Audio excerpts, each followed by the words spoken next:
دنیا آخرت کی برکتیں اللہ ان لوگوں کا مقسوم فرمائے، اور اللہ ہمارے گناہ معاف کر دے۔ قیامت کے دن حضور علیہ السلام سے شرمندہ ہونے سے بچا لے اللہ ہمیں۔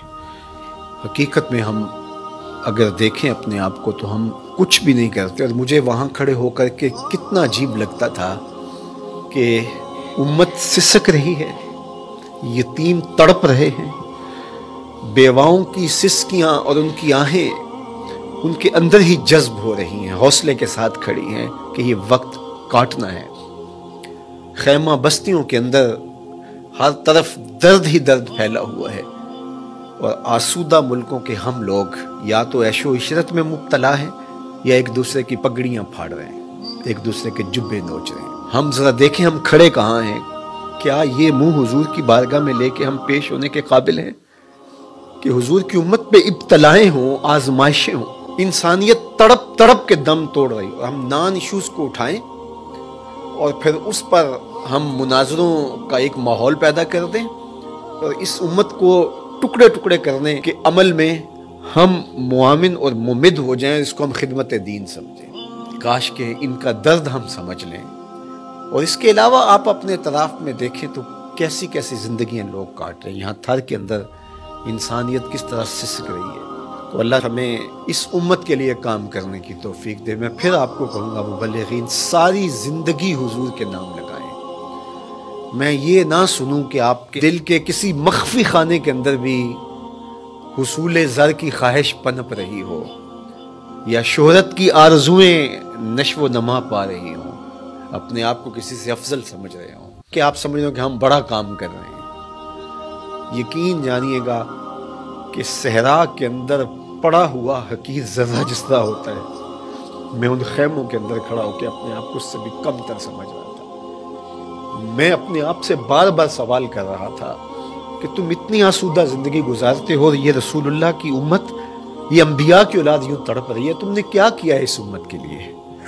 تم مت سمجھے کہ ہم نے کچھ کیا، ہم نے کچھ بھی نہیں کیا، ہماری اوقات ہی نہیں ہے۔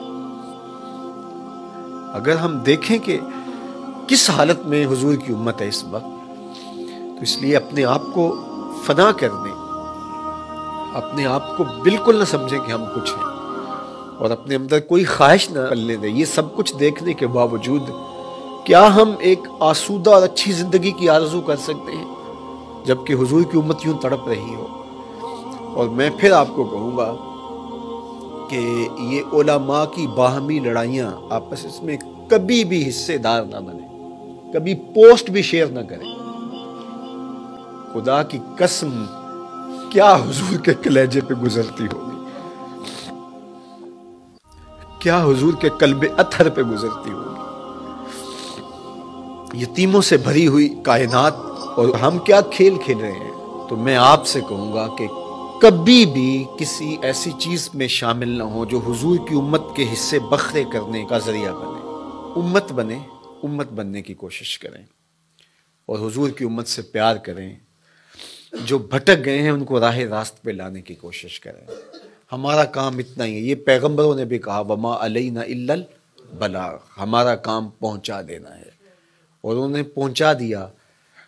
دل میں اثر پیدا ہو، کوئی مان لے، تو یہ اللہ تعالیٰ کی طرف سے توفیق ہوتی ہے۔ یہ مشت خواہ کام آ جائیں حضور کی امت کے لیے، کل حضور علیہ السلام کی بارگاہ میں پہنچے تو شرمندگی سے بچ جائیں، نہ یہ کہ ہمارے بدن میں کسی کا حسد پل رہا ہو، کسی کا بغض پل رہا ہو، کسی کی نفرتیں پل رہی ہوں، کہیں لالچ پل رہا ہو، کہیں تکبر جنم لے رہا ہو، کہیں خود نمائی ہو، کہیں تصنع ہو، کہیں بناوٹ ہو، تو ان بتوں کی پرستش ہم کرتے کرتے ساری زندگی گزار دیں، اور جب آنکھیں بند ہوں پھر پتہ چلے کہ سب کچھ برباد کر آئے، پلے کچھ بھی نہیں تھا۔